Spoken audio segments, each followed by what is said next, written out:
Muy bien, hoy vamos a hablar sobre la ética de las virtudes. Muchas veces, al montar una empresa, nos preguntamos, ¿qué códigos éticos deben regir mi organización? ¿Qué principios básicos deben generar o moldear el comportamiento de mis empleados dentro de la organización? Es muy importante tener en cuenta este concepto que es bastante ajustado y es la ética de las virtudes. Entendemos la ética de las virtudes como un sistema ético basado en la virtud, la cual es necesaria para el cumplimiento de una función.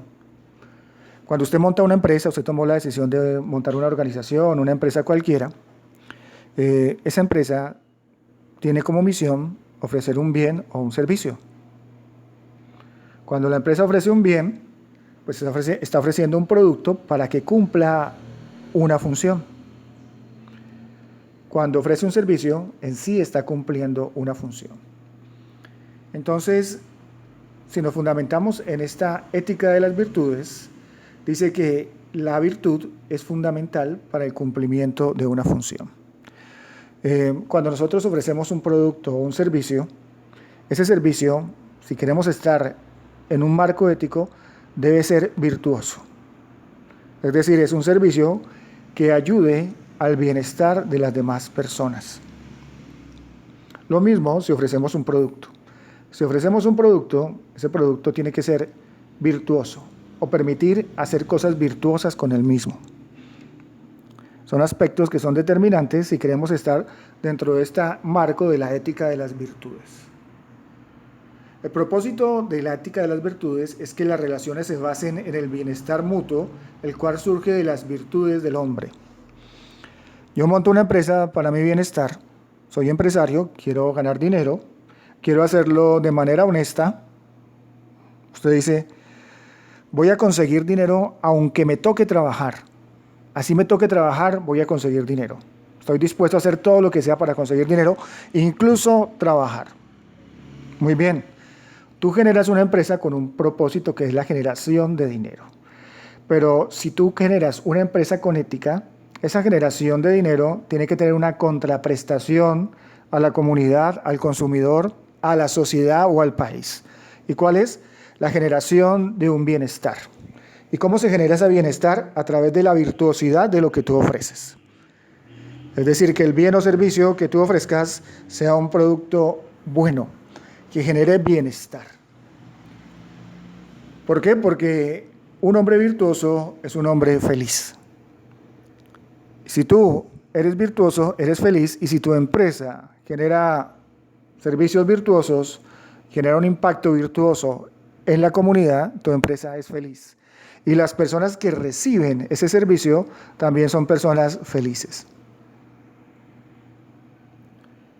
El fin último del hombre es ser feliz, y esto se consigue con la virtuosidad.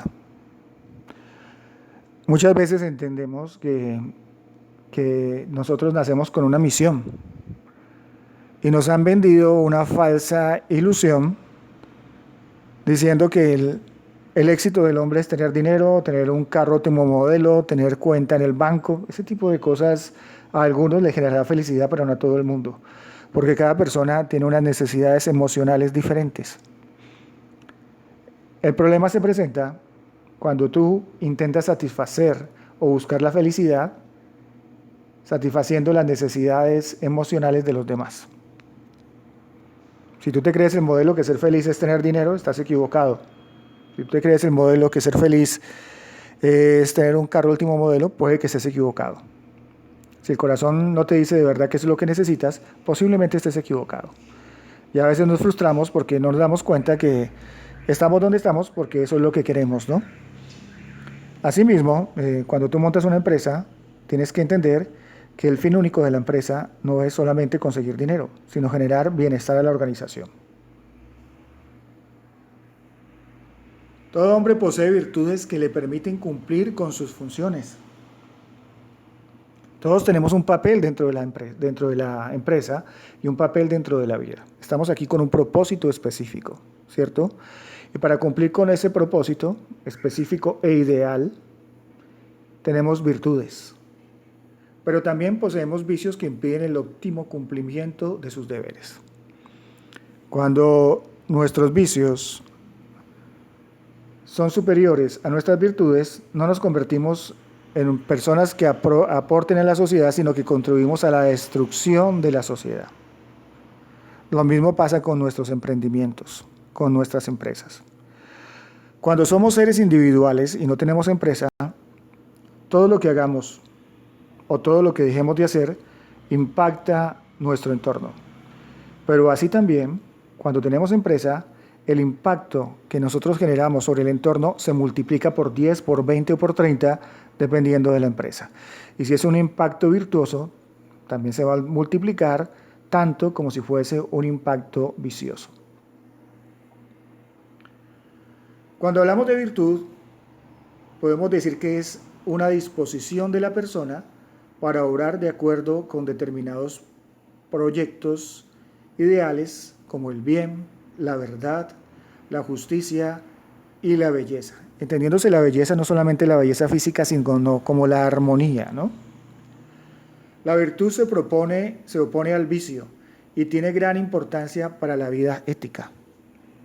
Eso es la virtud. Por otro lado tenemos el vicio, que es el hábito de hacer mal algo o de hacer una cosa perjudicial o que se considera reprochable desde el punto de vista moral.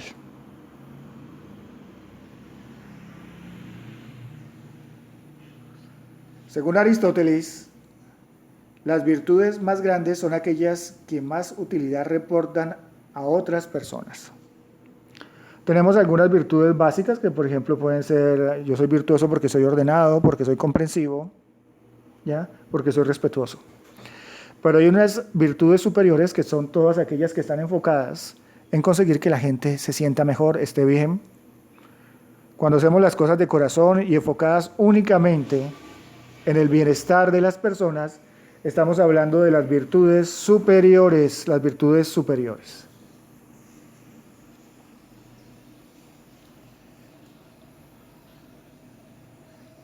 Debemos entender que las virtudes surgen del alma racional. Es decir, las virtudes surgen del ser humano y son condiciones del ser humano como ser racional que es. Y surgen a través de ¿qué? Nuestro entendimiento de la vida y de las necesidades de los demás. Y en este punto llegamos a algo que se llama la ética aplicada. ¿Y qué es la ética aplicada? Es el examen desde el punto de vista moral de cuestiones concretas en la vida privada y pública de juicio moral. Para que entendamos este concepto, es la aplicación de la ética a las cosas de la vida. Eso se llama la ética aplicada. ¿Tiene la ética una aplicación en la vida? Por supuesto que sí, en muchos niveles. Por ejemplo, la ética aplicada trabaja en ámbitos como la bioética, la ética empresarial, la ética ambiental, la ética legal, la ingeniería ética, la ética de la comunicación, la ética del ciberespacio, etc. Cada día, muchachos, surgen nuevos ámbitos de trabajo, nuevos negocios, nuevas oportunidades laborales. Y esas nuevas oportunidades, nuevos negocios, nuevos emprendimientos, a veces no están reglamentados, no cumplen con una normatividad ética, ¿ya? Entonces la ética aplicada se encarga de eso. Por ejemplo, hablemos de la bioética. Cuando hablamos de la bioética nos referimos a cómo nuestra organización puede afectar a los seres vivos.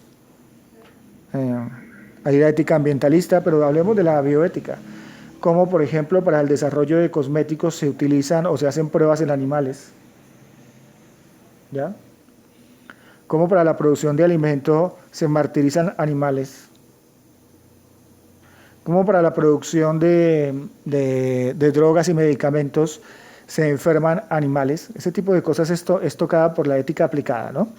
Pero también hablemos de la ética del ciberespacio, que es un campo relativamente nuevo, tiene que ver con el siglo XXI, y es que cada negocio que surge en Internet puede generar un malestar o un bienestar, ¿ya?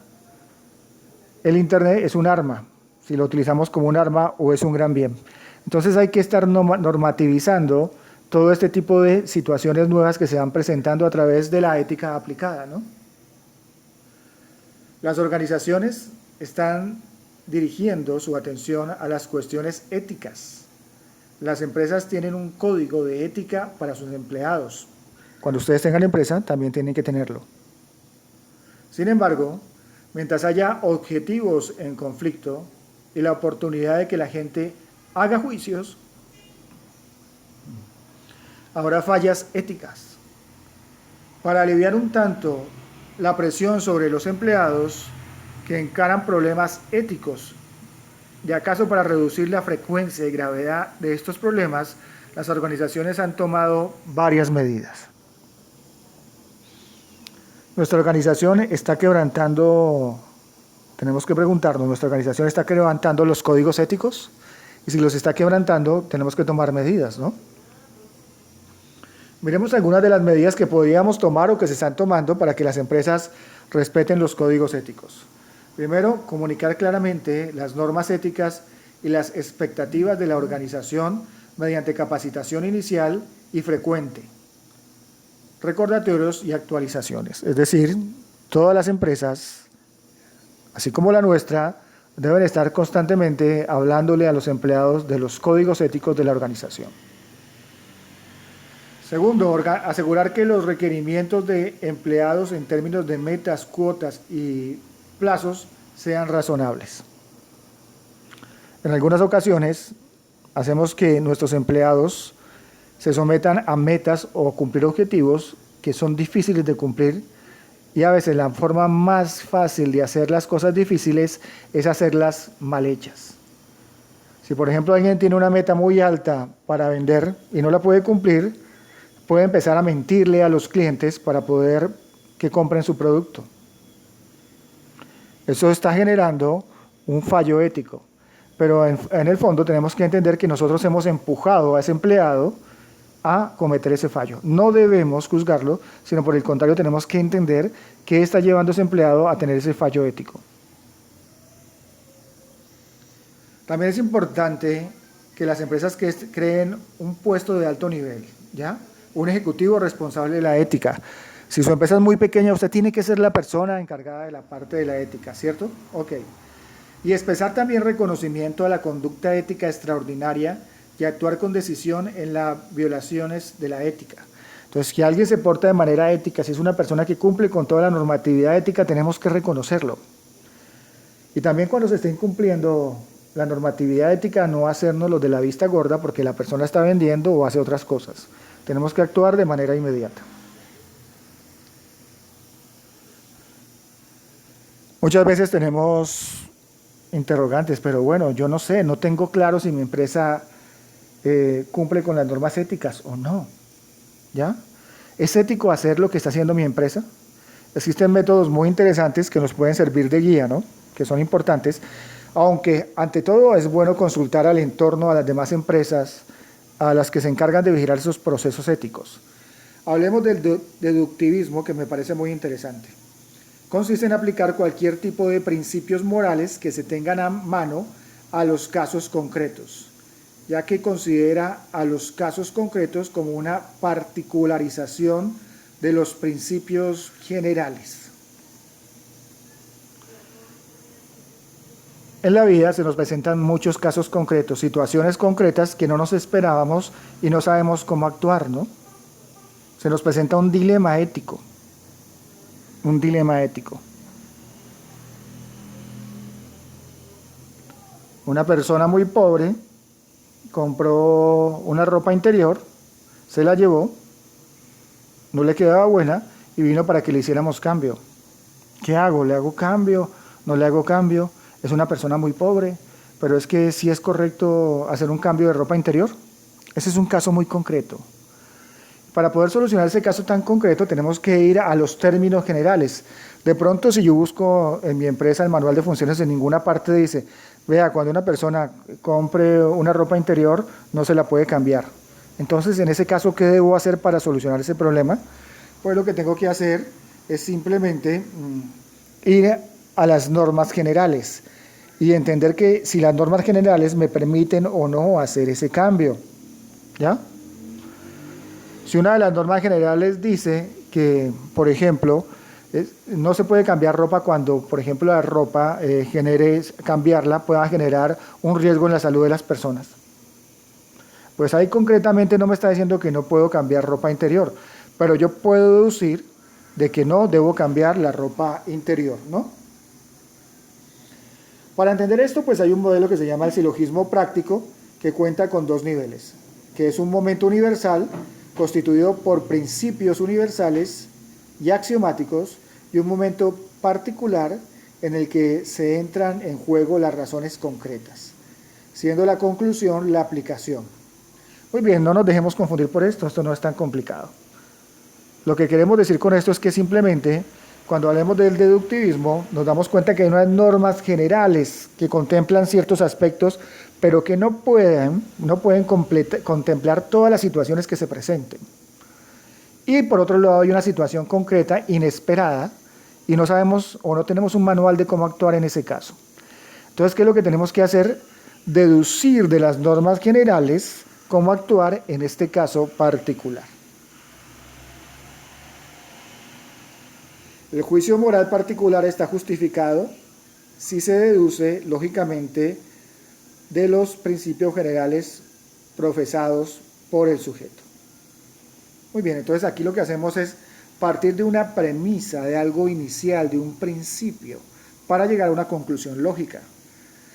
Miremos aquí un ejemplo no ético, pero que nos permite utilizar el método deductivo. Es, por ejemplo, la premisa o el principio o la norma o la verdad es que todos los hombres son seres vivos. ¿Ya? Ahora sabemos, o el caso es que Albert Einstein es un hombre. ¿A qué conclusión podemos llegar? Pues que Albert Einstein es un ser vivo. ¿Ya? Utilizamos ese método deductivo para sacar conclusiones, pero también lo utilizamos a nivel ético para saber cómo actuar en determinado caso. Voy a colocarles un ejemplo para que quede mucho más claro. Los maltratos a los animales son inmorales. Esa es una premisa. ¿Ya? Matar cruelmente a un animal es maltrato. Esa es otra premisa, ¿no?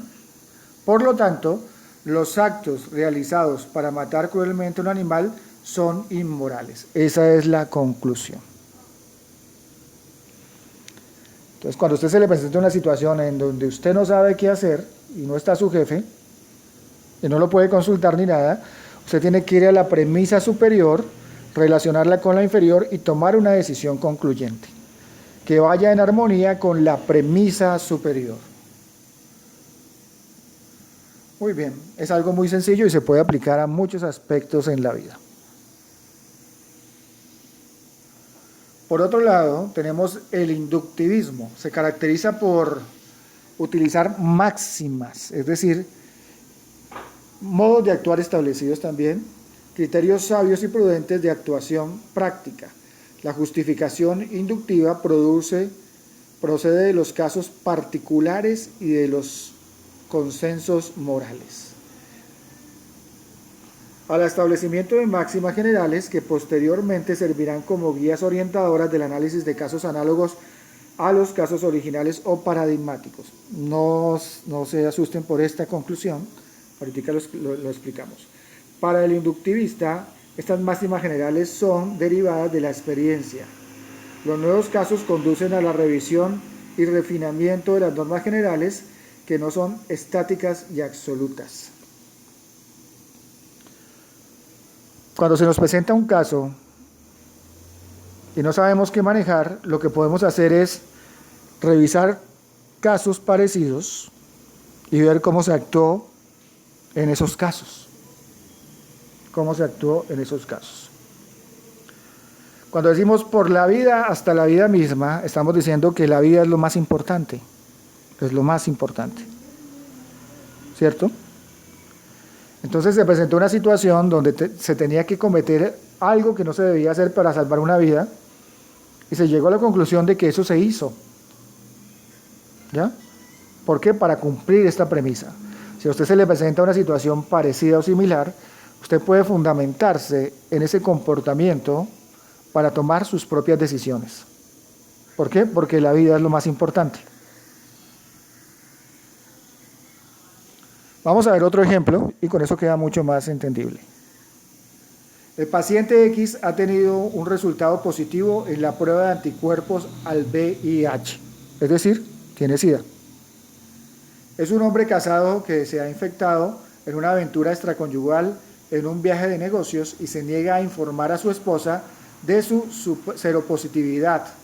La norma general manda a guardar un secreto médico, ¿no? Los médicos dicen hay un principio general que es que hay que guardar silencio en eso. Pero existen antecedentes de casos éticos y legales en los que ha sido legítimo e incluso obligatorio quebrantarlo. En el presente caso están en juego la salud y la vida de una tercera persona, inocente. La premisa sería, la vida es lo más importante. Parece que en este caso sea legítimo revelar el secreto, estructura de argumentación. Se empieza con un caso particular, se analizan los hechos, personas y circunstancias, se constata el caso actual con los casos anteriores y similares y las normas generales se llega a la conclusión. Eso se llama inductivismo, que también lo podemos aplicar en nuestra empresa. Hay que utilizar el sentido común, que es el menos común de los sentidos. Claro que, y es muy importante decirlo, siempre hay que estar al día en cuanto a las normas éticas que se establecen para las empresas, organizaciones o procedimientos que desarrolle nuestra empresa. Muy bien, espero que les haya quedado claro esto. No se dejen intimidar por los conceptos. Vean la aplicación práctica y lo van a entender muy bien. Muchas gracias.